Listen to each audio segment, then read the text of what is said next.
Hello everyone, Adil স্যারস কোচিংয়ের ১৩ নম্বর ক্লাসে তোমাদের সকলকে জানাই স্বাগত। আজকের বিষয় থিঙ্কিং অ্যান্ড রিজনিং বা চিন্তন এবং যুক্তি। এবার শিশু বলো বা পরিণত মানুষ বলো, প্রজ্ঞা বিকাশের ক্ষেত্রে এই দুটোর গুরুত্ব কিন্তু অত্যন্ত জরুরি। আমরা গত ক্লাসে অর্থাৎ ভাষা বিকাশের সময় জেনেছিলাম এই চিন্তাভাবনার সঙ্গে ভাষার সম্পর্কটা ঠিক কীরূপ, এবং আমরা এতদিনে এটাও বুঝে গেছি যে সামাজিকীকরণের ক্ষেত্রে সমাজে প্রভাব বিস্তারকারী আচরণ বা ব্যক্তিত্বের জন্য কিন্তু ভাষা কিভাবে কাজ করে আসে। নৈতিক বিকাশ, জ্ঞানমূলক দ্বন্দ্ব বা এরিকসনের মনোসামাজিক দ্বন্দ্বের ওপরও এই যুক্তি চিন্তার একটা বিশাল প্রভাব আমরা পূর্ব ক্লাসগুলোর মাধ্যমে লক্ষ্য করেছি। এবার আজকের ক্লাসে এই যুক্তি এবং চিন্তা নিয়ে আরও ভালো করে আমরা পর্যালোচনা করব, যাতে এই বিষয়ে অর্থাৎ থিঙ্কিং অ্যান্ড রিজনিং নিয়ে আমাদের আর কোনো ডাউট না থাকে। তো চলো, আমি তোমাদের অনিক স্যার শুরু করছি আজকের ক্লাস। তো প্রথমেই আসি সংজ্ঞায়, যে চিন্তা কি। দেখো, চিন্তা বা থিঙ্কিং হচ্ছে মনোবিজ্ঞানে চিন্তা হলো তথ্য সংশোধনের মাধ্যমে অর্থ তৈরি করার একটা প্রক্রিয়া। এটি প্রজ্ঞামূলক ক্রিয়া, অর্থাৎ কোনো বিষয়ের অর্থ তৈরি করা, সমস্যা সমাধান করা, নতুন ধারণা উৎপন্ন করা, কোনো কিছু নির্ণয়ের ক্ষেত্রে এটা ব্যবহৃত হয়। তাহলে এটা গেল মনোবিজ্ঞানের সংজ্ঞা হিসাবে চিন্তা কী সেটা।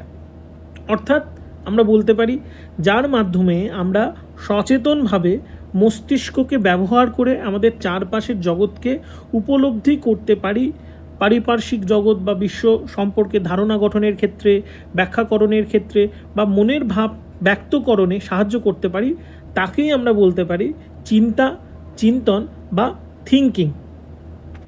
এবার এই চিন্তার কিন্তু অনেক রকম ধরন আছে, মানে এক একজন এক এক রকম ধরনের চিন্তা করে। তো তাই আমাদেরকে অ্যাজ এ টিচার কী কী মাথায় রাখতে হবে এখানে একটু বলে রাখি। সেটা হচ্ছে শিশু বা শিক্ষার্থী, তাদের মধ্যে চিন্তার দক্ষতা বিকাশ করাতে হবে, এবং এই বিকাশের জন্য বিভিন্ন ধরনের আমাদের কি করতে হবে, চিন্তাভাবনা বোঝা, ঠিক আছে, চিন্তাভাবনা বোঝা এবং সেটা কিভাবে প্রয়োজনীয় করাবো, অর্থাৎ কোন চিন্তা একটা স্টুডেন্ট ভাববে বা কতটা ভাববে, কতটা দরকারি, এই প্রয়োজনীয় জিনিসগুলো কিন্তু আমরা অ্যাজ এ টিচার এটা মাথায় রাখবো। এবং আমাদেরকে একজন আদর্শ শিক্ষক হিসাবে মাথায় রাখতে হবে যাতে শিক্ষার্থীরা সঠিক দিকে এবং সঠিকভাবে বিষয় নির্ভর বা বিষয় বহির্ভূত সঠিক চিন্তা করতে পারে। মানে কোনো বিষয় রিলেটেড হতে পারে বা উইদাউট কোনো সাবজেক্ট হতে পারে, কিন্তু সেই বিষয়ে সেই বাচ্চা বা সেই স্টুডেন্ট বা শিক্ষার্থী সঠিক চিন্তা করছে পারছে কি না, সেই দিকে কিন্তু আমাদের খেয়াল রাখতে হবে।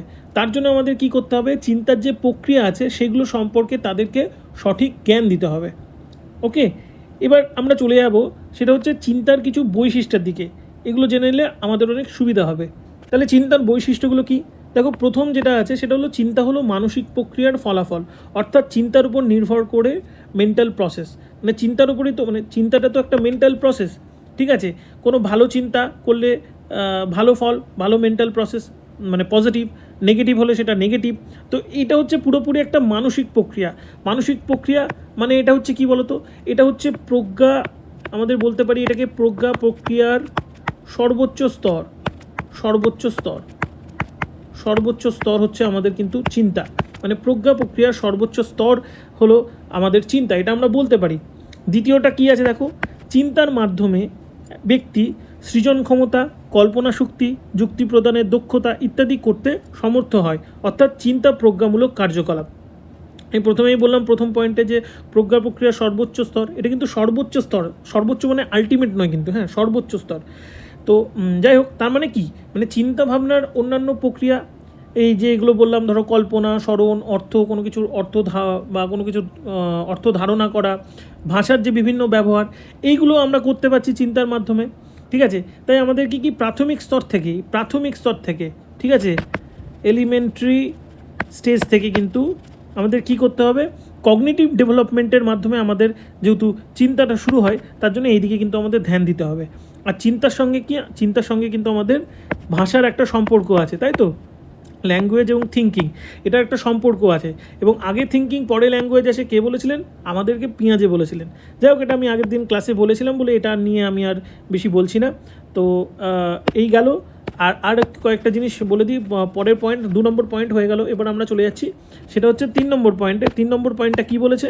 3 নম্বর পয়েন্টটা বলেছে চিন্তা, মতামত প্রকাশ, বিচারকরণ এবং বিশ্বাসের গুরুত্বপূর্ণ নিয়ন্ত্রক। তার মানে চিন্তার মাধ্যমে আমরা কোনো কিছু মতামত প্রকাশ করতে পারি, বিচার করতে পারি, এবং কোনো কিছু যে আমরা বিশ্বাস করছি সেটাকে নিয়ন্ত্রণ করছে কে? সেটা হচ্ছে আমাদের চিন্তা। তাহলে চিন্তা কতটা ইম্পর্টেন্ট। একটা চিন্তার মাধ্যমে কিন্তু আমরা সমস্ত কিছুকে জাজ করি, আমাদের আশেপাশে যেটা দেখছি সেটা জাজ করছি আমাদের চিন্তার মাধ্যমে। ভালো চিন্তা যদি থাকে তাহলে সব কিছু পজিটিভ লাগে, খারাপ চিন্তা থাকলে সব কিছু নেগেটিভ আমরা দেখতে পাচ্ছি, তাই তো? 4 নম্বর পয়েন্ট, চিন্তার সঙ্গে ভাষার সম্পর্ক বর্তমান। বারবার এই পয়েন্টে এলো, আর আগেও বললাম, এখনও বলছি। 4 নম্বর পয়েন্টে যেটা দেওয়া আছে চিন্তার বৈশিষ্ট্যে, চিন্তার সঙ্গে ভাষার একটা সম্পর্ক আছে। কেন? একটা উদাহরণ দিয়ে বলছি। ধরো তুমি ভালো ভাষা নিয়ে যদি কালচার করো, ভাষা কতটা ইম্পর্টেন্ট দেখো। একটা টাইমে তো আমাদের বলেইছিলেন ভাইগটস্কি যে একটা টাইমে তো দুটো প্যারালালি চলে, আগে পরে থাকলেও একটা টাইম থেকে ওটা প্যারালালি চলে, একসাথে চলে। এবার কীরকম দেখো, চিন্তার ওপর এফেক্ট ফেলছে। যদি কেউ ভাষা নিয়ে, ভালো ভাষা নিয়ে কালচার করে, তাহলে তার চিন্তার মধ্যেও সেই ভালো জিনিসটাই এফেক্ট করবে। কিন্তু কেউ যদি খারাপ ভাষা নিয়ে চর্চা করে, তাহলে তারও চিন্তাভাবনার মধ্যে কিন্তু সেটাই এফেক্ট করবে। তার জন্য এরকম অনেক হয়, প্র্যাকটিক্যাল সমাজে আমরা দেখি অনেকে খুব বাজে ভাষা প্রয়োগ করে। বাজে ভাষা যারা প্রয়োগ করছে তার মানে হচ্ছে কি, তাদের চিন্তাভাবনার মধ্যে কোনো ভালো ভাষা নেই, সেটা নিয়ে তারা কালচার করে না, তার জন্যই কিন্তু তাদের খারাপ ভাষাটাই বেরিয়ে আসে। আর খারাপ ভাষা যারা করে তারা নিশ্চয়ই কোনো উচ্চতরের চিন্তা করতে পারবে না, তাহলে তাদের মধ্যে কোনো জ্ঞানমূলক বা বোধমূলক চিন্তা আসবে না। তার জন্য চিন্তার সঙ্গে ভাষার সম্পর্ক কিন্তু বর্তমান। চলে যাচ্ছি পরের পেজে। 5 নম্বর পয়েন্ট যেটা আছে সেটা হলো, দেখো, সমস্যা থেকেই চিন্তার সৃষ্টি। তাহলে চিন্তা জিনিসটা কি? চিন্তা জিনিসটা বলতে পারি এখানে হচ্ছে সমস্যা, এটা হচ্ছে ধরো সমস্যা, আর এটা হচ্ছে ধরো সমাধান। তাহলে এই যে সমস্যা থেকে সমাধানে পৌঁছানোর জন্যই কিন্তু আমাদের কি হচ্ছে, কিসের সৃষ্টি হচ্ছে, সেটা হচ্ছে চিন্তা। তাহলে চিন্তার সৃষ্টিটা কিসের জন্য হচ্ছে? সেটা হচ্ছে কোনো সমস্যা হলে কিন্তু আমরা চিন্তা করি এবং সেখান থেকে আলটিমেটলি সমাধানে পৌঁছে যাই। তাহলে এই যে সমস্যা থেকে সমাধানে পৌঁছানোর যে পথ, এটাই হলো আমাদের কিন্তু চিন্তা। মানে মানুষের আচরণের অন্যতম গুরুত্বপূর্ণ বিষয় হচ্ছে কিন্তু চিন্তা। দেখো, এটার মাধ্যমে কি করতে হয়? এটার মাধ্যমে আমরা সমস্যা সমাধান করি। তার মানে সমস্যা সমাধানমূলক আচরণ বলতে পারি। সমস্যা সমাধানমূলক আচরণ হচ্ছে আমাদের চিন্তা, এটা বলতে পারি। ঠিক আছে, অর্থাৎ চিন্তা শুরু হচ্ছে সমস্যার শুরুতে এবং সমস্যা সমাধানে সেটা শেষ হচ্ছে, যেটার ছবি আমি এখানে তোমাদেরকে এঁকে দিলাম। পরের পয়েন্টটা কি আছে? সেটা হচ্ছে চিন্তার মাধ্যমেই মানুষ তার লক্ষ্য, উদ্দেশ্য, প্রয়োজনীয়তা ইত্যাদি করতে সক্ষম। এটা আমরা অবশ্যই জানি যে কোনো কিছু যদি লক্ষ্য থাকে, আমরা চিন্তা করি যে আমাদের এই লক্ষ্যে পৌঁছাতে হবে, তার জন্য আমরা চিন্তা করি, এবং সেই উদ্দেশ্যে পৌঁছাতে গেলে আমাদের কী করতে হবে সেটাও আমরা চিন্তা করি, এবং তারপরে কি প্রয়োজনীয়তা, মানে প্রয়োজনীয় স্টেপগুলো নিতে পারি। এই সমস্ত কিছু কিন্তু আমরা থিঙ্কিংয়ের মাধ্যমে নিচ্ছি, তাই তো? থিঙ্কিংয়ের মাধ্যমে করছি। তাহলে এটা গেল 6 নম্বর পয়েন্ট। এবং 7 নম্বর পয়েন্ট যেটা আছে, এই 7টা পয়েন্টই আমি লিখেছি, চাইলে আরও অনেকগুলো পয়েন্ট দেওয়া যেত, এই কটা মনে রাখলেই আমাদের মানে পুরো বেসিকটা কমপ্লিট হয়ে যাবে। চিন্তা মানব জীবনের সৃজন ক্রিয়া, যার সঙ্গে বুদ্ধিমত্তার সম্পর্ক বর্তমান। তাহলে বুদ্ধি বা বুদ্ধিমত্তা মানে ইন্টেলিজেন্স বা আইকিউ যেটাই বলো, এটার একটা সম্পর্ক আছে কিসের সাথে? সেটা হচ্ছে আমাদের থিঙ্কিংয়ের সাথে, চিন্তার সাথে। এবং এটা কি সৃজন ক্রিয়া, তার মানে কি এর মাধ্যমে আমরা ক্রিয়েটিভ অনেক কিছু করতে পারছি। পরবর্তী টাইমে যখন আমরা ভাগগুলো নিয়ে আলোচনা করব, বা অনেক যে লজিক্যাল থিঙ্কিং আছে, ক্রিয়েটিভ থিঙ্কিং আছে, বা সবচেয়ে বড় ব্যাপার হচ্ছে কনভার্জেন্ট এবং ডাইভার্জেন্ট থিঙ্কিং নিয়ে যখন আমরা আলোচনা করব, তখন ব্যাপারটা আরও ক্লিয়ার হয়ে যাবে। তো এখানে প্রকারভেদ দুটো আমি দিয়ে দিচ্ছি, এটা জাস্ট মনে রাখলেই হবে। একটা আছে মানসিক প্রতিরূপ মানে মেন্টাল ইমেজ, আর একটা হচ্ছে বিমূর্ত মানসিক প্রতিরূপ বা অ্যাবস্ট্রাক্ট মেন্টাল ইমেজ। এই দুটো প্রকারভেদ বলা যেতে পারে, সেটা হচ্ছে চিন্তার ক্ষেত্রে। ঠিক আছে, এটা জাস্ট মনে রাখলেই হবে, এটা ডিটেলসে যাওয়ার দরকার নেই। চলে যাচ্ছি আমরা নেক্সট পেজে। এবার যেটা অন্যতম ইম্পর্টেন্ট বিষয়, সেটা হচ্ছে ক্রিটিক্যাল থিঙ্কিং। ক্রিটিক্যাল থিঙ্কিংটা কি, যদি আমরা মানে এটা সংজ্ঞা করি, যেটার বাংলাটা হচ্ছে সমালোচনামূলক চিন্তাভাবনা। মানে কোনো একটা আলোচনা, মানে কোনো আলোচনাকে, সেটাকে নিয়ে আমাদেরকে ভাবতে হচ্ছে, সেটাকে অ্যানালিসিস করতে হচ্ছে, তখনই আসছে ক্রিটিক্যাল ব্যাপারটা, মানে ক্রিটিক্যাল থিঙ্কিংটা। কী সংজ্ঞাটা? যে প্রক্রিয়ার মাধ্যমে ব্যক্তি বা শিশু তার চারপাশের তথ্যগুলোকে যাচাই করে, উপলব্ধ তথ্যগুলোকে বারবার পরীক্ষার মাধ্যমে সঠিক সিদ্ধান্তে আসতে পারে, তাকে সমালোচনামূলক চিন্তাভাবনা বলে। মানেটা কি? মানে এই যে কোনো ব্যক্তি বা শিশু তার চারপাশের যে তথ্যগুলো আছে সেগুলোকে সে যাচাই করছে, তারপরে কি উপলব্ধ তথ্যগুলোকে বারবার পরীক্ষা করছে এবং সঠিক ডেটা, এই যে সঠিক ডেটার উপর ভিত্তি করে সে একটা সিদ্ধান্তে আসছে। এই জিনিসটাই হচ্ছে ক্রিটিক্যাল থিঙ্কিং। মানে এটা একটু জটিল প্রসেস, ঠিক আছে? যেহেতু এটা একটু জটিল প্রসেস, তার জন্য স্টুডেন্টরা কিন্তু এটা খুব একটা বেশি পছন্দ করে না। কেন পছন্দ করে না? কারণ যেহেতু এটা জটিল এবং এটার মধ্যে একটা ভুল হবার টেন্ডেন্সি থাকে, মানে সম্ভাবনা থাকে এটা ভুল হবার। ক্রিটিক্যাল থিঙ্কিংয়ের মধ্যে ভুল হবার সম্ভাবনা থাকে, অনেক বেশি অ্যানালিসিস করতে হয় এবং একই জিনিস বারবার করে সেই ডেটাটাকে অ্যানালিসিস করতে হয়, সেগুলোকে বারবার পরীক্ষা করতে হয়, যাচাই করতে হয়। তার জন্য স্টুডেন্টদের কাছে কিন্তু এটা একটা খুব একটা পছন্দের জিনিস নয়, ঠিক আছে? কারণ স্টুডেন্টরা চায়, মানে শিক্ষার্থীরা চায় এমন একটা ইনফরমেশন বা তথ্য যেটা জানলেই তাদের কাজ বা বিষয়টা তারা বুঝে নিতে পারবে। যেমন ধরো আজকের যে সাবজেক্টটা, আজকের যে থিঙ্কিং এবং রিজনিং বা যুক্তি বা চিন্তা নিয়ে যে আমি তোমাদের ক্লাসটা বলছি, এই যে বেসিক নলেজটুকুনি যদি তোমরা পেয়ে যাও, কারণ আমাদের পরীক্ষার মেন ব্যাপার হচ্ছে এমসিকিউ অ্যাটেন্ড করা এবং ম্যাক্সিমাম স্কোর করা, ম্যাক্সিমাম নাম্বার নেওয়া। এটার উপর তো কেউ থিসিস করছি না বা এটার উপর আমরা কেউ ডক্টরেট করছি না, তার জন্য বেশি ডিটেলসে যাওয়ার দরকার নেই। তাহলে কি এখানে বেসিক ক্রিটিক্যাল থিঙ্কিং নেওয়ার দরকার নেই? বেসিকটা জেনে নিলাম তাহলেই হবে? হ্যাঁ না, একটা জাস্ট মানে এমন একটা তথ্য চাই, এমন একটা ইনফরমেশন চাই যেটা জানলেই আমাদের বিষয়টা বুঝে নেওয়া যাবে। তাহলে কি ক্রিটিক্যাল থিঙ্কিংটা আমরা বেশি ইউজ করছি না। কিন্তু তোমাদের মধ্যে অনেকেই হয়তো আছো যারা হয়তো এই বিষয়টাকে পড়ছো, প্লাস আরও ডিটেলসে যাচ্ছ এবং ওর মধ্যে নিজেদের ক্রিটিক্যাল থিঙ্কিংটাকে জাগাচ্ছ। তাতে কি হবে? তাতে তোমাদের এই জিনিসটা মানে এক্সট্রা আরও জিনিস তোমরা ইনপুট করতে পারবে। এতে কি হয়, এই ক্রিটিক্যাল থিঙ্কিংটা কিন্তু আমাদের করানো উচিত বাচ্চাদের, ঠিক আছে? বাচ্চাদের করালে কি হবে, এদের ডেভেলপমেন্টটা খুব ভালো হবে এবং এতে কি হবে, যে কোনো পার্সন মানে স্বয়ংসম্ভূ হতে পারবে, মানে সে নিজেই অ্যানালিসিস করে মানে সেলফ ইন্ডিপেন্ডেন্ট হতে পারবে যে কোনো বিষয়ের ব্যাপারে। যে কোনো বিষয়ের ক্ষেত্রে কিন্তু এটা প্রযোজ্য, মানে সেলফ ইন্ডিপেন্ডেন্ট হতে পারবে তখনই যখন তার মধ্যে এই ক্রিটিক্যাল থিঙ্কিং ব্যাপারটা কিন্তু আসবে। তাহলে এই জিনিসটা আমাদের ডেভেলপ করাতে হবে স্টুডেন্টদের মধ্যে। আর এটা কিসের মাধ্যমে আমরা ডেভেলপ করাতে পারি?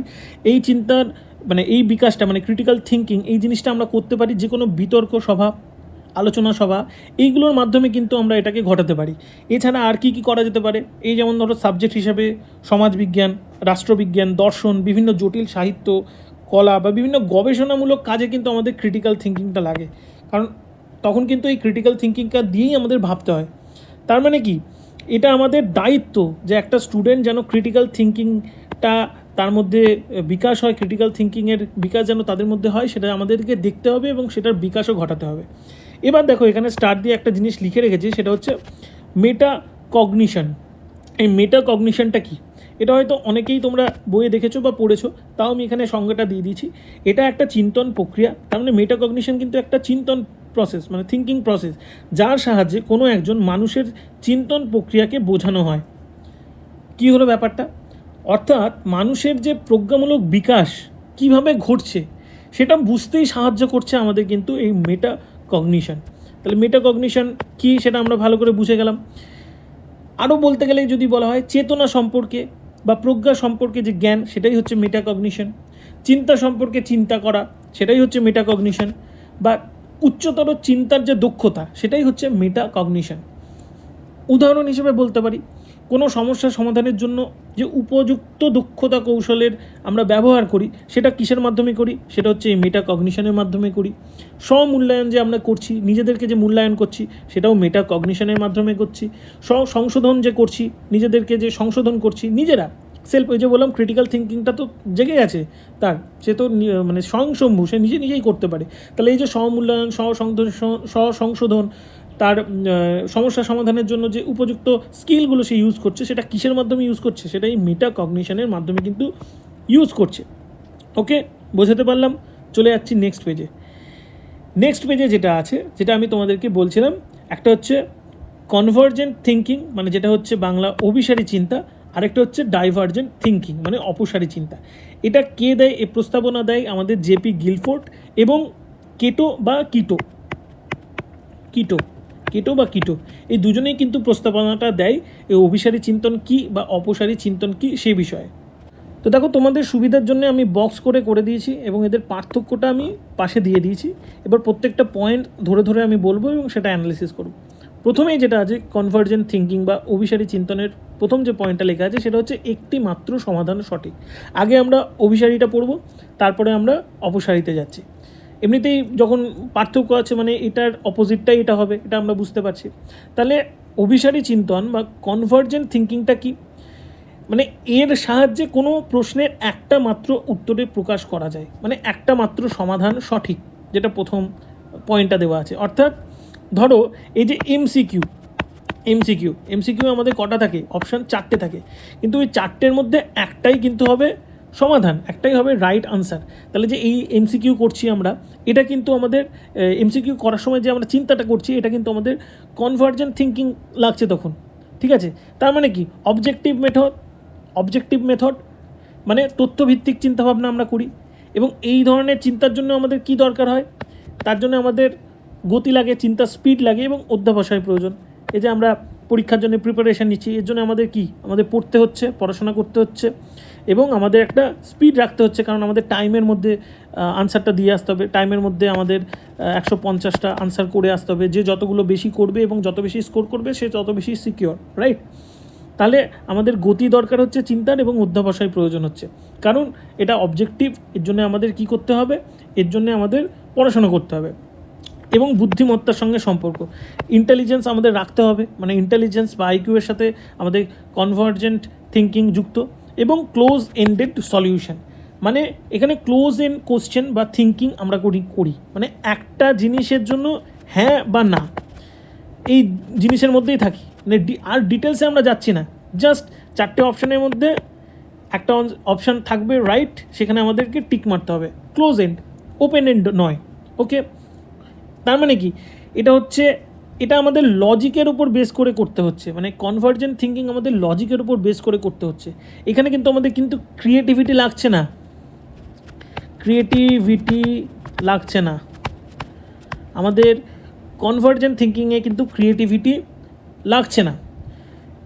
এমসিকিউর আনসারটা যেটা আমি বললাম, যে এমসিকিউ দিলাম এবং যেটা আনসার সেটাই ঠিক করতে হবে, মানে প্রবলেম সলভের জন্য আমরা চিন্তা করছি। মানে একটা নির্দিষ্ট উত্তর হলে আমরা কনভার্জেন্ট থিঙ্কিংটা বলতে পারি। এবং এটার সাথে কি বললাম, এটার সাথে কিন্তু আমাদের বুদ্ধিমত্তার একটা সম্পর্ক আছে। ঠিক আছে, মানে বুদ্ধিমত্তা সবথেকে বেশি দরকার যখন তথ্যভিত্তিক কোনো জিনিস আমাদের দরকার হয়। আর তথ্যভিত্তিক জিনিসটা আমাদের এখানে দরকার হচ্ছে, সেটা কোন থিঙ্কিংয়ের ক্ষেত্রে? সেটা হচ্ছে কনভার্জেন্ট থিঙ্কিংয়ের ক্ষেত্রে। এবার আমরা চলে যাচ্ছি, সেটা হচ্ছে ডাইভার্জেন্ট থিঙ্কিংয়ের ক্ষেত্রে। তার মানে কি? একাধিক সমাধান সঠিক। কীরকম? যখন এর মাধ্যমে আমরা সমস্যা সমাধানে অনেকগুলো আনসার পেয়ে থাকছি, অনেকগুলো আনসার। মানে আমি একটা উদাহরণ দিচ্ছি, যে ধরো বললাম যে একটা বক্স, একটা স্কোয়ার বা একটা চারকোনা বক্স আছে, তার মধ্যে 4টে সার্কেল আঁকতে হবে। ঠিক আছে, 4টে সার্কেল আঁকতে হবে। 4টে সার্কেল কেউ এমনি করে আঁকলো, ঠিক আছে, একটাতে কেউ এটা আঁকলো, এটাও ঠিক হলো। আবার কেউ এরকম আঁকলো, মানে বক্সের মধ্যেই, তাহলে 4টে সার্কেল হলো। কেউ এরকম আঁকলো। তাহলে আমার প্রশ্নটা কী ছিল? একটা স্কোয়ারের মধ্যে 4টে সার্কেল আঁকতে, তাহলে এটাও ঠিক, এটাও ঠিক, এটাও ঠিক। তাহলে এখানে কি হচ্ছে? অনেকগুলো একাধিক সমাধানের মাধ্যমে কিন্তু সঠিক জিনিসটা আমরা পেয়ে থাকছি। এর মাধ্যমে কোনো সমস্যাকে আমরা বিভিন্নভাবে কি করতে পারছি? সমাধান করতে পারছি। তার মানে কি? এটা সাবজেক্টিভ মেথডের মধ্যে পড়ে যাচ্ছে। ঠিক আছে, এর জন্য আমাদের এর জন্য কিন্তু আমাদের ক্রিয়েটিভিটি কিন্তু লাগছে। মানে আমাদের অভিসারী চিন্তনে লাগছিল না, কিন্তু অপসারী চিন্তনে কিন্তু ক্রিয়েটিভিটি লাগছে। কারণ এই যে এতগুলো জিনিস ভাবতে গেলে আমাদের ক্রিয়েটিভিটি দরকার, তো ইমাজিনেশনটা দরকার। তাহলে আমাদের ইমাজিনেশনও দরকার। এই ক্ষেত্রে কিন্তু আমাদের ইমাজিনেশনটাও খুব দরকার। এবং এটা বিষয়ভিত্তিক, সাবজেক্টিভ। তার জন্য আমাদের ব্রেনের কী জিনিস থাকতে হবে? অনুসন্ধানী প্রবণতা থাকতে হচ্ছে এবং চিন্তার নমনীয়তা প্রয়োজন হচ্ছে। তার মানে ডাইভার্জেন্ট থিঙ্কিংয়ের জন্য কিন্তু আমাদের অনুসন্ধানী প্রবণতা রাখতে হচ্ছে। এবং এটা হচ্ছে ওপেন এন্ডেড সলিউশন বা ওপেন এন্ডেড কোশ্চেন যেগুলো হয়, ওপেন এন্ডেড, যেটা তুমি তোমার মতো করে দিতে পারো, আরেকজনের মতো দিতে পারে, প্রত্যেকেরটাই ঠিক। এবং এর সাথে সৃজনশীলতার সম্পর্ক, যেটা আমি আগেই বলে দিলাম, ক্রিয়েটিভিটির সম্পর্ক আছে। তাহলে কি হচ্ছে? এই ডাইভার্জেন্ট থিঙ্কিংকে আমরা বলতে পারি out of the box thinking. Out of the box মানে হচ্ছে পুরোপুরি বক্সের বাইরে থিঙ্কিং, মানে প্রত্যেকের মতো করে ভাবতে পারে, বা এটাকে বলা যায় লেটারাল থিঙ্কিং, যেটা তোমার এডওয়ার্ড দে বুনো বলেছিলেন লেটারাল থিঙ্কিং। তাহলে লেটারাল থিঙ্কিংও বলা যেতে পারে, সেটা হচ্ছে আমাদের ডাইভার্জেন্ট থিঙ্কিংকে। ওকে, বোঝাতে পারলাম। এবার আমরা চলে যাচ্ছি, সেটা হচ্ছে নেক্সট পেজে, এটা মুছে দিই। হ্যাঁ, এবার আমরা চলে যাচ্ছি নেক্সট পেজে যেটা আছে সেটা হচ্ছে লজিক্যাল বা ম্যাথমেটিক্যাল থিঙ্কিং। তাহলে লজিক্যাল থিঙ্কিং মানে যেখানে আমরা লজিকটাকে কাজে লাগাচ্ছি, আর ম্যাথমেটিক্যাল মানে তো অবভিয়াসলি সেখানেও লজিকই থাকছে, ম্যাথসে আমরা লজিক কি ইউজ করি। তার মানে যেখানে সুস্থিরভাবে বিভিন্ন বিচার বিশ্লেষণ, যুক্তি, বুদ্ধি, এইগুলো প্রয়োগ করছি, এবং এগুলো প্রয়োগ করে আমরা কি একটা সিদ্ধান্তে পৌঁছাচ্ছি, ঠিক আছে, একটা সিদ্ধান্ত নিচ্ছি, সেটাকে আমরা বলবো লজিক্যাল থিঙ্কিং। ওকে, তার মানে এটা কিন্তু আমরা এটা কিসের মাধ্যমে আমরা শিখছি বলো তো? এই লজিক্যাল যে থিঙ্কিংটা আছে না, এটা কিন্তু আমরা বাই বন্ড পাই না, জন্মগত নয়। তার মানে এই লজিক্যাল থিঙ্কিং যেটা আছে এটা কিন্তু জন্মগত নয়, এটার জন্য আমাদের কি করতে হচ্ছে? লার্নিং করতে হচ্ছে, মানে শিখনের মাধ্যমে আমরা শিখছি, এবং শিখনের মাধ্যমে আমাদেরকে এটাকে অর্জন করতে হচ্ছে। তাহলে এটা অর্জিত, এই থিঙ্কিংটা বা এই চিন্তাটা আমাদেরকে কিন্তু অর্জন করতে হচ্ছে, এটা আমাদের শিখতে হচ্ছে। কিসের মাধ্যমে? না, লার্নিংয়ের মাধ্যমে, শিখনের মাধ্যমে কিন্তু এটা আমরা শিখছি। এবং এর মাধ্যমে আর কি কাজ হচ্ছে? যেহেতু এই জিনিসটা লজিক্যালি আমাদের চিন্তাভাবনা করতে হচ্ছে, তার জন্য এই শিখনের মাধ্যমে একটা মানুষ তার পরিবেশের যে বিভিন্ন অভিজ্ঞতা আছে, অভিজ্ঞতা যে বিভিন্ন সে পাচ্ছে, একটা মানুষ বা একটি ব্যক্তি বা একটা শিশু, যাই বলো না, অভিজ্ঞতা দ্বারা যে অভিজ্ঞতা সে পাচ্ছে, ঠিক আছে, তার যে অভিজ্ঞতাগুলো সে পাচ্ছে সেগুলো বিভিন্ন ঘাত প্রতিঘাতের মাধ্যমে সে পাচ্ছে, কিন্তু বিভিন্ন ঘাত প্রতিঘাতের মাধ্যমে সে কী করছে? সে অর্জিত করছে তার অভিজ্ঞতা, এবং সেই অভিজ্ঞতাটা কাজে লাগাচ্ছে কখন? তখনই তার কিন্তু লজিক্যাল থিঙ্কিংটা আসছে। মানে সমস্যার যখন মুখোমুখি হচ্ছে মানুষ, যখন মানুষ হচ্ছে, তখনই কিন্তু এই থিঙ্কিংয়ের হেল্প লাগে, তখনই কিন্তু এই থিঙ্কিংটা আমাদেরকে ইউজ করতে হয়, ঠিক আছে। তাহলে আমরা বলতে পারি যে এই লজিক্যাল থিঙ্কিংটা কখন আসে? যখন মানে ঘাত প্রতিঘাতের মাধ্যমে একটা মানুষ তার সমস্যাটাকে সমাধান করার জন্য যে চিন্তাটা করছে সেটা হচ্ছে এটা। এবং এই চিন্তা, লজিক্যাল থিঙ্কিং বা ম্যাথমেটিক্যাল থিঙ্কিং, এটা কিন্তু জন্মগত নয়, এটা আমাদেরকে কি হয়? এটা আমাদের কিন্তু শিখতে হয়, লার্নিংয়ের মাধ্যমে শিখতে হয়, এটা আমাদেরকে শিখনের মাধ্যমে অর্জন করতে হয়। তাহলে এই গেল লজিক্যাল থিঙ্কিং। ওকে, এবার আমরা চলে যাচ্ছি এরপরে, সেটা হচ্ছে ক্রিয়েটিভ থিঙ্কিং। এতক্ষণ ধরে ক্রিয়েটিভ থিঙ্কিং নিয়ে অনেক কথা বলছিলাম প্রথম থেকে, যে এটা ক্রিয়েটিভ, ওটা ক্রিয়েটিভ। তাহলে ক্রিয়েটিভ মানে থিঙ্কিং মানে কি? সৃজনশীল চিন্তা। এবার সৃজনশীল চিন্তা জিনিসটা কি? সৃজনশীল চিন্তা জিনিসটা হলো এমন একটা জিনিস যেটা একটা যে কোনো মানুষ বা ব্যক্তিকে নতুন ধারণা বা নতুন কোনো বস্তু তৈরির ক্ষেত্রে, আবিষ্কারের ক্ষেত্রে বা কোনো কিছু নতুনভাবে উৎপাদন করতে সাহায্য করে, সাহায্য করে। মানে এই চিন্তার মাধ্যমে, সৃজনশীল চিন্তা, দেখো সৃজনশীল মানে নতুন কোনো কিছু সৃষ্টি করা, নতুন কোনো কিছু উৎপাদন করা, মানে এমন একটা চিন্তা, অর্থাৎ নতুন করে কিছু করার চিন্তা যা একান্তভাবে ব্যক্তিগত, পুরোপুরি ব্যক্তিগত, মানে যেটা নট কপি, মানে কারো কাছ থেকে কপি করা নয় বা কপি পেস্ট জিনিসটা নয়, কিন্তু পুরোপুরি মানে নিজস্ব ইমাজিনেশন থেকে আসছে, ঠিক আছে। উইদাউট ইমাজিনেশন নো ক্রিয়েটিভিটি, ঠিক আছে। মানে আমাদের মধ্যে কী হবে? আমাদের মধ্যে ইমাজিনেশনটা থাকতে হবে, এবং ইমাজিনেশন থেকে নতুন একটা কোনো কিছু ধারণা বা আবিষ্কার যেটা আমরা করছি সেটা হচ্ছে ক্রিয়েটিভিটি থিঙ্কিংয়ের মাধ্যমে। এটা কিন্তু ইমিটেট করা নয় বা কোনো কিছু কপি করা নয়, যে কোনো কিছু থেকে একদম একটা থেকে দেখে একদম ইমিটেট করে নিলাম, অনুকরণ করলাম, একদমই না। সৃজনশীল চিন্তা মানে হচ্ছে পুরোপুরি নিজস্ব চিন্তা, যে চিন্তা একটা মানুষ বা একটা ব্যক্তিকে তার নতুন ধারণা করতে, নতুন আবিষ্কার করতে, নতুন কিছু উৎপাদন করতে সাহায্য করে, সেটাই হচ্ছে ক্রিয়েটিভ থিঙ্কিং, ঠিক আছে। আর এই ক্রিয়েটিভ থিঙ্কিংয়ের মাধ্যমে কি হয়, নতুন দৃষ্টিকোণ থেকে মানুষ বা ব্যক্তি বিভিন্ন দৃষ্টিকোণ দেখতে পায়।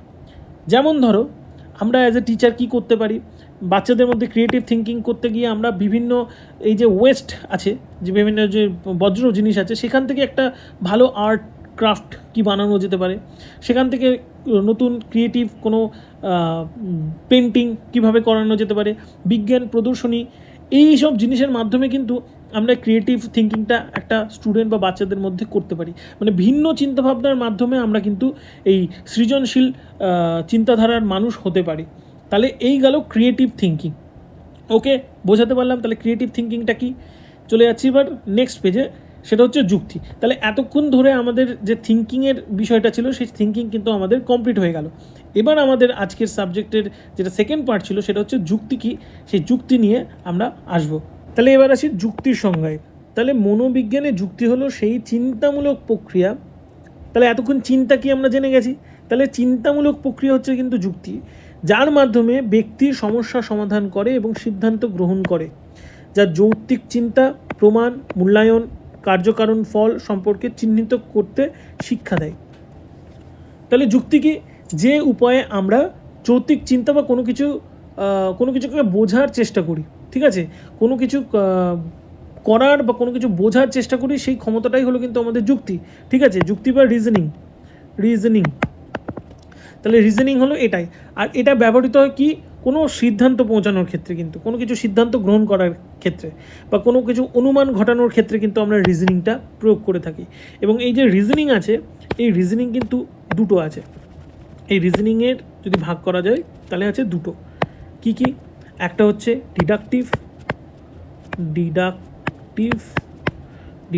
রিজনিং, রিজনিংয়ে আর লিখে দিলাম আর পুরোটা গেলাম না। আর একটা হচ্ছে ইন্ডাকটিভ রিজনিং। এবার ডিডাকটিভ আর ইন্ডাকটিভ এই কথাটার সাথে আমরা একটু পরিচিত আছি, কারণ আমরা এর আগে ওই আরোহী আর অবরোহী ব্যাপারটা জেনেছিলাম। তো logic, deductive logic, inductive logic যদি না জেনেও থাকি কোনো সমস্যা নেই। এই ডিডাকটিভটাই কিন্তু হচ্ছে আমাদের অবরোহী, মানে অবরোহী যুক্তি হয়ে গেল এটা। আর এটা হচ্ছে আরোহী, না ইন্ডাকটিভ মানে হচ্ছে আরোহী। তাহলে আরোহী আর অবরোহী। ডিডাকটিভটা কোনটা, ডিডাকটিভ রিজনিংটা কোনটা, এটা কিন্তু আপার লেভেলের ক্ষেত্রে ইউজ হয়। আপার লেভেল মানে হচ্ছে উঁচু ক্লাস, ঠিক আছে, মানে আপার প্রাইমারি থেকে এটা ইউজ হচ্ছে। কিন্তু একদম যদি বলি এলিমেন্টারি বা প্রাইমারি সেকশনের ক্ষেত্রে কিন্তু আমাদের ইন্ডাকটিভ মেথড বা ইন্ডাকটিভ রিজনিংটা ইউজ করতে হয়। এবার এখানে একটা জিনিস বলে দিই, সেটা হচ্ছে এই যে দুটো মেথড, মানে এই যে দুটো তোমার রিজনিং, এটা কিন্তু প্রস্তাবনা করেছিলেন কে, আমাদের অ্যারিস্টটল কিন্তু এটার প্রস্তাবনা দিয়েছিলেন। এবার এই ডিডাকটিভ রিজনিং আর ইন্ডাকটিভ রিজনিংটা কি, সেটা একটু আমরা আলোচনা করি। তাহলে প্রথমে চলে যাচ্ছি, সেটা হচ্ছে ডিডাকটিভ রিজনিংয়ে। এটা একটু পরিষ্কার করে দিই, তোমাদের সুবিধা হবে। তাহলে এটা হচ্ছে ডিডাকটিভ রিজনিং, আমার বাঁ হাতেরটা হচ্ছে ডিডাকটিভ রিজনিং ডিআর, আর এটা হচ্ছে ইন্ডাকটিভ রিজনিং, ঠিক আছে, মানে হচ্ছে আরোহী আর এটা হচ্ছে অবরোহী, ঠিক আছে। ডিডাকটিভ মানে হচ্ছে সাধারণ থেকে, একদম একটাই কথা বলবো, সাধারণ থেকে বিশেষ বা নির্দিষ্ট, এই কথাটা মনে রাখলেই হবে। মানে জেনারেল টু স্পেসিফিকের দিকে পৌঁছানো, যখন মানে যে যুক্তিটা আমরা ইউজ করছি তখনই কিন্তু আমরা ডিডাকটিভ রিজনিং ইউজ করছি। মানে সাধারণ থেকে বিশেষ বা নির্দিষ্টের দিকে যখন পৌঁছাচ্ছি এবং পৌঁছানোর সময় যে যুক্তিটা আমরা দিচ্ছি, ঠিক আছে, বা সাধারণ কোনো স্টেটমেন্ট থেকে স্পেসিফিক কোনো ফ্যাক্টসের দিকে যখন আমরা যাচ্ছি, মানে যখন আগে জিনিসটা শিখছি এবং তারপরে প্রয়োগ করছি, তখন কিন্তু এই সবগুলো হচ্ছে ডিডাকটিভ রিজনিং। এক্সাম্পল দিচ্ছি, ধরো আমি এই থিওরিটা তোমাদেরকে বোঝালাম, এই যে থিওরিটা এতক্ষণ ধরে বললাম, ঠিক আছে, তোমার থিঙ্কিং অ্যান্ড রিজনিংয়ের যে আজকের চ্যাপ্টারটা, আজকের যে জিনিসটা পড়াচ্ছি, এই থিওরিটা আমি তোমাদেরকে বোঝালাম, ঠিক আছে। এরপর আমি তোমাদেরকে এই রিলেটেড এমসিকিউ দিলাম, রাইট, এমসিকিউ দিলাম। তোমরা কি করবে, তোমরা তখন এমসিকিউটা প্রয়োগ করলে সঠিক আনসার দিয়ে দিলে, যখনই দিয়ে দিলে তখন সেটা কী হলো, এই ডিডাকটিভ রিজনিং, যে যুক্তির মাধ্যমে দিলে সেটা হচ্ছে ডিডাকটিভ রিজনিংয়ের উদাহরণ। মানে বলতে পারি এটা হচ্ছে আননোন থেকে তোমরা কিসে গেলে, নুনে গেলে, ঠিক আছে। এটাকে বলা যেতে পারে টপ ডাউন অ্যাপ্রোচ, এইগুলো জাস্ট ও টার্মগুলো জেনে নাও, টপ ডাউন অ্যাপ্রোচ। আর আরেকটা জিনিস বলে দিই, এই যখন ডিডাকটিভ রিজনিংয়ের ক্ষেত্রে কিন্তু আমরা অনেক সময় রোট লার্নিং ব্যাপারটা কিন্তু ইউজ করি। কেন বললাম রোট লার্নিং কথাটা, কেন বললাম স্টার্ট দিয়ে, কারণ রোট লার্নিং তো আমাদের এখন করা উচিত নয়, কিন্তু ডিডাকটিভ রিজনিংয়ে যেহেতু আমাদেরকে ফর্মুলা মনে রাখতে হচ্ছে, এটা এমন একটা জিনিস, এটা আমাদের মনে রাখতে হচ্ছে অনেক কিছু, যেহেতু এটা আমাদেরকে আননোন থেকে নোনের দিকে যেতে হচ্ছে, আমাদেরকে কিন্তু প্রথম দিকে একটু মুখস্থ রাখতে হচ্ছে। কেন বলছি, ধরো a+b এই হোল স্কোয়ার, এই যে ফর্মুলাটা দিয়ে আমরা অঙ্কটা করছি, প্রথমেই তো আমাদের এই বিমূর্ত জিনিসটা, আননোন জিনিসটাকে মাথায় রাখতে হচ্ছে, এবং তারপর আমরা যখন অ্যাপ্লাই করছি নোনে পৌঁছাচ্ছি। তাহলে এই জিনিসটা প্রথমের দিকে একটু রোট লার্নিংয়ের মধ্যে পড়ছে, আর এই জিনিসটা কিন্তু আমাদের আপার সেকশনে ইউজ হয়, মানে আপার লেভেলে ইউজ হচ্ছে। দেখো প্রাইমারি সেকশনের দিকে কিন্তু হয় না, তখন কিন্তু a+b তার হোল স্কোয়ারের ফর্মুলা আমাদের ইউজ হয় না। আমরা আপার লেভেলে, মানে আপার প্রাইমারির দিকে কিন্তু আস্তে আস্তে এই ডিডাকটিভ রিজনিংয়ের দিকে চলে যায়। তাহলে ইন্ডাকটিভ রিজনিংটা কি, তাহলে যেটা আমাদের এলিমেন্টারিতে ইউজ হচ্ছে, সেটা হচ্ছে বিশেষ থেকে সাধারণে আগে এক্সাম্পল, বিশেষ থেকে সাধারণ মানে আগে তোমার এক্সাম্পল পরে সূত্র, মানে আগে এক্সাম্পল তারপরে হচ্ছে সূত্র, ঠিক আছে। মানে বলতে পারি এটা হচ্ছে নোন টু আননোন, মানে মূর্ত থেকে বিমূর্ত। এই জিনিসগুলো মাথায় রাখবে, এই পয়েন্টগুলো মাথায় রাখলেই কিন্তু হবে, আর বেশি কিছু দরকার নেই। মূর্ত থেকে বিমূর্তর দিকে যাচ্ছি, ঠিক আছে। এটাকে বলা হয় বটম আপ অ্যাপ্রোচ। এই আমাদের ইন্ডাকটিভ রিজনিংকে বলা হয় বটম আপ অ্যাপ্রোচ। আর কি হচ্ছে, এটা হচ্ছে জেনারেল থেকে, আগেরটা ছিল জেনারেল থেকে স্পেসিফিক, এটা হচ্ছে specific to general, example to rule. Divergent যে থিঙ্কিংটা আছে, ডাইভার্জেন্ট থিঙ্কিং একটু আগে যেটা পড়লাম, তাহলে ইন্ডাকটিভ রিজনিং কিন্তু আমাদের ডাইভার্জেন্ট থিঙ্কিংকে কিন্তু প্রমোট করে। তাহলে ডাইভার্জেন্ট থিঙ্কিং যেটা, সেটাকে প্রমোট করছে কি আমাদের ইন্ডাকটিভ রিজনিং। তাহলে ডাইভার্জেন্ট রিজনিং মানে অপসারী চিন্তাকে কে প্রমোট করছে, সেটা হচ্ছে আমাদের কিন্তু ইন্ডাকটিভ রিজনিং। ওকে, তারপর কি হচ্ছে, এটা লার্নিং বাই ডুইংকে প্রমোট করছে। ইন্ডাকটিভ রিজনিং কিন্তু লার্নিং বাই ডুইং এটাকে প্রমোট করছে, কারণ এর মাধ্যমে কি করছে, ধরো আমি একটা যেহেতু এক্সাম্পল থেকে রুলের মধ্যে যাচ্ছি, এখানটা বড্ড বেশি অগোছালো হয়ে গেল, আমি আরেকবার বোঝাচ্ছি। শুধুমাত্র ইন্ডাকটিভ রিজনিং, কারণ ডিডাকটিভ রিজনিং আমরা বুঝে গেছি, তাহলে ইন্ডাকটিভ রিজনিংয়ের শুধু এক্সাম্পল দিই। তাহলে ইন্ডাকটিভ রিজনিংয়ে আমি যেটা বললাম, সেটা হচ্ছে এটা লার্নিং বাই ডুইংকে প্রমোট করছে। লার্নিং বাই ডুইংকে প্রমোট কেন করছে, ধরো আমি এটার এক্সাম্পল দিলাম যে ক্লাস করাচ্ছি, ক্লাসে গিয়ে আমি প্রথমে কী করলাম, সবার নাম জিজ্ঞাসা করলাম, এই তোমার নাম কি, ঠিক আছে। ও বললো রাহুল, ও বললো রিয়া, ও বললো সীতা, ও বললো কবির, বিভিন্ন নাম বললো, ঠিক আছে। আমি বললাম যে তোমরা কে কোথা থেকে এসছো, কেউ বললো কলকাতা, কেউ বললো নদিয়া, কেউ বললো বীরভূম। তো এই যে বিভিন্ন জায়গার নাম বললো, তারপর আমি বললাম তোমাদের বাবাদের নাম কি, বা কে কী করে, এই যে বিভিন্ন নামগুলো ওরা বললো, এই নামগুলো কি আমি ওদের কাছ থেকে জানলাম। ওদের মূর্ত জিনিস, রাহুল যে নাম বলছে ওর কাছে ওই জিনিসটা বিমূর্ত নয়, ওটা মূর্ত, মানে ওদের কাছে ওটা নোন। এবার নোন থেকে আমি আননোনের এক্সাম্পল কী করে গেলাম বলো তো, এই যে নামগুলো আমি ওদের কাছ থেকে জানলাম, এরপর আমি ওদেরকে বললাম এই যে নেমিং ওয়ার্ড তোমরা বললে, এগুলো তো একটা নেমিং ওয়ার্ড, এটাকে নাউন বলে। তাহলে noun is a naming word. যেমন ধরো এই রাহুল বা কলকাতা, ঠিক আছে, প্রদীপ, এই যে বিভিন্ন নাম বললে, বাবার নাম, নিজের নাম, জায়গার নাম, এই যে নাম জিনিসটা, এটাকে বলে নাউন, এবং এটা হচ্ছে গ্রামারের একটা পার্টস অফ স্পিচ। তা এই যে আমি এক্সাম্পলটা দিলাম, এটা কি হলো, এটা স্পেসিফিক টু জেনারেল হলো, মানে মূর্ত থেকে দেখো বিমূর্ততে নিয়ে গেলাম। তাহলে এটা হচ্ছে আরোহী যুক্তি, ঠিক আছে, আরোহী যুক্তি বা ইন্ডাকটিভ রিজনিং, বিশ্লেষণ করে সূত্রের দিকে যেতে পারি। তাহলে অনেকগুলোই আমি তোমাদেরকে পয়েন্ট বললাম। এক হচ্ছে নোন টু আননোন, ঠিক আছে, নোন টু আননোন, একটা যে কোনো মনে রাখলেই তার অপোজিটটা তুমি মনে রাখতে পারবে। ইন্ডাকটিভ রিজনিংটাই আমি তোমাদের বলে দিচ্ছি পয়েন্টগুলো, তাহলে তুমি অপোনেন্ট যেটা আছে, মানে অপোজিটে যেটা আছে, মানে ডিডাকটিভ মানে অবরোহী, সেটা মনে রাখতে পারবে। তাহলে ইন্ডাকটিভ রিজনিং, ভালো করে বলছি, ইন্ডাকটিভ রিজনিংয়ে, ঠিক আছে, মানে আরোহীর এক্সাম্পলগুলো দিচ্ছি। এক হচ্ছে নোন টু আননোন, ঠিক আছে, নোন টু আননোন। তাহলে অপোজিটটা কী হবে, মানে ডিডাকটিভ হবে কি আননোন টু নোন গেল, মানে মূর্ত থেকে বিমূর্ত। তাহলে অপোজিটটা কী হবে, বিমূর্ত থেকে মূর্ত। এটা হচ্ছে কি ইন্ডাকটিভ রিজনিং হচ্ছে বটম আপ অ্যাপ্রোচ। অপোজিটটা কি হচ্ছে টপ ডাউন অ্যাপ্রোচ।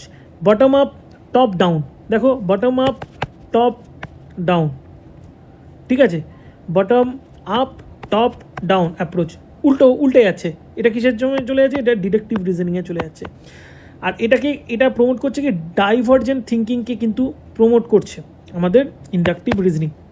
তাহলে এই গেল আজকের বিষয়, আজকে এতটুকুনি। দেখা হচ্ছে নেক্সট ক্লাসে। আশা করি আজকের সাবজেক্টটা তোমরা খুব ভালো করে বুঝে নিয়েছো, সেটা হচ্ছে থিঙ্কিং অ্যান্ড রিজনিং। তাছাড়া যদি তোমাদের কোনো রকম প্রশ্ন বা কোয়ারিজ থাকে তোমরা অবশ্যই কিন্তু কমেন্ট বক্সে আমায় কমেন্ট করো, আমি চেষ্টা করব তোমাদের কমেন্টগুলো পড়ে ভালোভাবে রিপ্লাই দেবার। এবং আশা করি এই চ্যাপ্টার থেকে আর তোমাদের কোনো ডাউটস থাকবে না।